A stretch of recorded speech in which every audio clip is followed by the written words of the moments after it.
du monde des clubs Federico Valverde moo doon football comme sentinelle et daan ngeen gis combinaison ak coordination bi nga xamante ne am na ko ak Arda Güler ak Jude Bellingham waaye ba tey ji le Real de Madrid n'arrive pas à compenser le départ de Toni Kroos parce que rappelez-vous bien Jude Bellingham était très décisif dans sa première saison avec le Real de Madrid parce qu'il y avait une connexion extraordinaire avec Toni Kroos. C'est Toni Kroos qui faisait toujours l'avant-dernière passe après Jude Bellingham à travers sa palette technique waaye tamit son efficacité gis nañ ne que il était très performant et très lucide devant les buts mais connexion boobu noonu jamono ji moom moo amul ci équipe bi di Real de Madrid. Il y a des joueurs yi nga xamante ne ñu ngi leen di évoquer au niveau de l'entrejeu merengue Angelo Stiller nekk tamit international de la Mannschaft di football ci équipe bi di Stuttgart. Au début de ce mercato ñi ngi doon évoquer bon est-ce qu'il ne va pas rejoindre la Casablanca mais depuis l'arrivée de Xabi Alonso dafa distribuer waat les cartes Arda Güler mi ngi nekk dans l'entrejeu de la Casablanca léegi nag avec ce système hybride sûrement avec les retours de Trent Alexander-Arnold ak ki nga xamante ne moom mooy Dean Huijsen Federico Valverde dina retrouver waat son poste au niveau du milieu de terrain léegi démb Xabi Alonso a été très clair nee na saison 2025-2026 bi commencé gul saison 2024-2025 bi moom moo jeex la nouvelle saison n'a pas encore commencé ce sont les propos du tacticien de la Casablanca donc le Real de Madrid est déjà forcé de faire une révolution mercato après l'humiliation face au Paris Saint-Germain déjà démb ils étaient impuissants inoffensifs dépassés les hommes de Xabi Alonso ont pris le rouleau compresseur parisien en pleine face.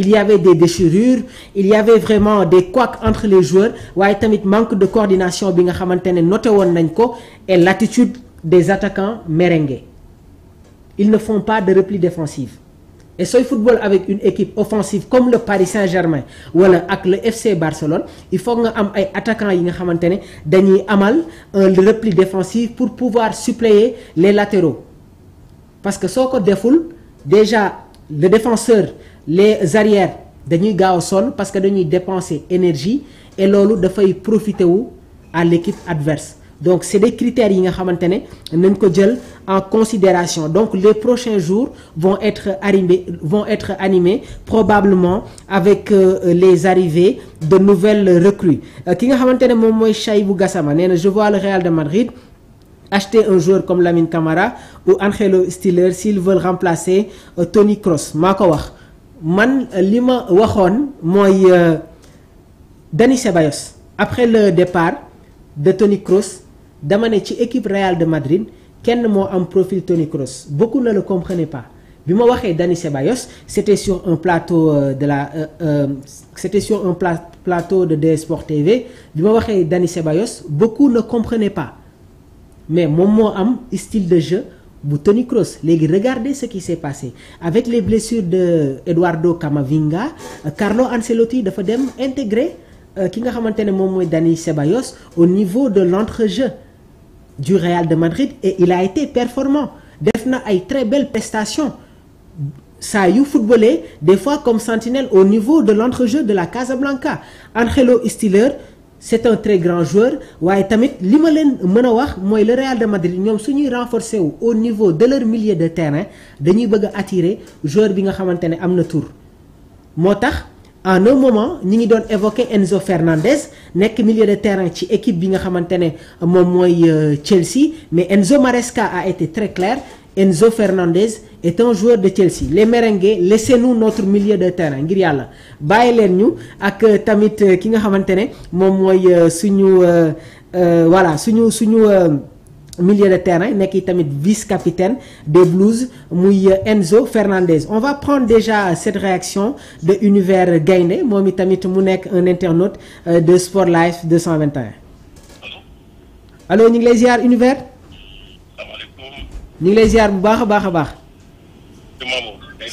ñu ngi sant bu baax soo mënee yokk kàddu bi rek pour déggante bi neex d'accord yaa ngi may dégg bu baax waaw ñu ngi lay dégg bu baax a baax a baax d'accord dama bëgg intervenir rek ci match PSG bi démb ak Real Madrid PSG Real d'accord ci def day taw est-ce que yaa ngi may dégg bu baax ah waaw si quoi Mbour muy taw yaa ngi may dégg waaw maa ngi lay dégg bu baax waaw d'accord man toujours damay wax quoi parce que semaine bii may laaj maanaam entre Paris ak ma ne ko Paris instant bi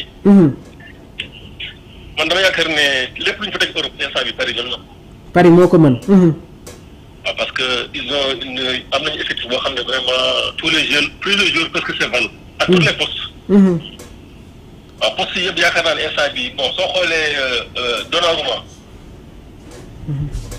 allo. waaw. ñu ngi lay dégg bu baax Donnarumma instant bi pour man c'est le meilleur gardien en Europe. Donnarumma. waaw. d'accord. Nuno Mendes. waaw. à gauche. c'est le meilleur arrière gauche. merci beaucoup. exactement. Hakimi moom instant bi xam nga lu ma jaaxal rek mooy ñi naan ay Dembélé même lui il mérite le ballon d'or mondial. Achraf Hakimi. Hakimi moom il mérite le ballon d'or mondial Afrique moom waxtuma wax ak moom gis loolu moom wax def Afrique moom mooy ballon d'or africain. Ouais, il a fait une saison exceptionnelle avec le Paris Saint-Germain.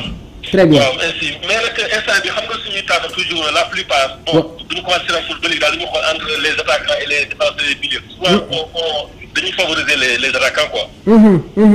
loolu moo tax fi ñu nii Dembélé moom la yaakaar ni moom mooy nekk ballon d'or je pense bien. Ousmane Dembélé exactement. waaw su nekkoon Dembélé rek man boobaa mën naa voter ci ak yi. d'accord ballon d'or. d'accord. bon le milieu. Joao Neves ak Vitinha. Vitinha moom c'est le cerveau moom mooy cerveau PSG. Vitinha c'est la plaque tournante. waaw. merci. ak Joao Neves. ak Joao Neves. Fabian Ruiz moom c'est le meilleur milieu de terrain du monde instant bi. exactement. waaw attaque moom jar mu ngi Doué ak Dembélé. waaw. ak Barcola koo soo neexee gëmm sa bët koo fa teg baax na. koo fa teg baax na exactement. ak le Géorgien là Kuba. Visha Kvaratskhelia. waaw. exactement man j'avais déjà dit ma ne ko instant bi Real amuñu fenn fu ñuy jaar Paris man loolu j'avais déjà dit ça. am na solo univers. confirmation la woon dem rek ils ont déjà confirmé bon xam naa ne aussi liy ñëw ni gëm naa ne pour les détrôner sera très très difficile. ce sera difficile dinañu def une édition spéciale sur cette finale de cette coupe du monde des clubs donc ñu ngi lay jaajëfal bu baax a baax univers gaynde. merci beaucoup univers. donc mun ngeen def ni moom ngeen woote sur le 77 259 46 95 donc gis ngeen déjà kàddu yi nga xamante ne moom la suñu mbokk internet yi di yëkkati déjà chat nee na Real amul niveau. Le Real de Madrid est en phase de reconstruction donc il faut pas nañ bañ a yàqamti tuuti et xam nañ ne que Xabi Alonso c'est un très grand coach. On va toujours enchaîner avec notre actualité déjà on va venir sur cette finale de la Coupe du Monde des clubs. Omar su ma juumul envoyé naa la l'équipe type l'équipe de la semaine sur cette Coupe du Monde des clubs. Dans les buts on a Donnarumma, au niveau de la charnière centrale Marquinhos ak Trevoh Chalobah, Cucurella, Achraf Hakimi, au niveau du milieu de terrain Enzo Fernandez, Fabian Ruiz, Pedro Neto, Bradley Barcola, João Pedro ak Ousmane Dembélé. Donc c'est-à-dire que 11 de la semaine il y a que des joueurs du Paris Saint-Germain ak tamit joueurs du Chelsea. Dans les buts il y a Donnarumma, si axe central bi il y a Chalobah ak Marquinhos, comme arrière droit Achraf Hakimi Paris Saint-Germain, Cucurella moom mi ngi nekk Chelsea. ci milieu de terrain bi Enzo Fernandez la ak Fabian Ruiz, Pedro Neto ak Bradley Barcola sur les côtés, João Pedro ak Ousmane Dembélé pour former l'équipe type de cette Coupe du Monde des clubs. On va enchaîner avec les infos transferts comme ni ma leen ko jotee woon wax la semaine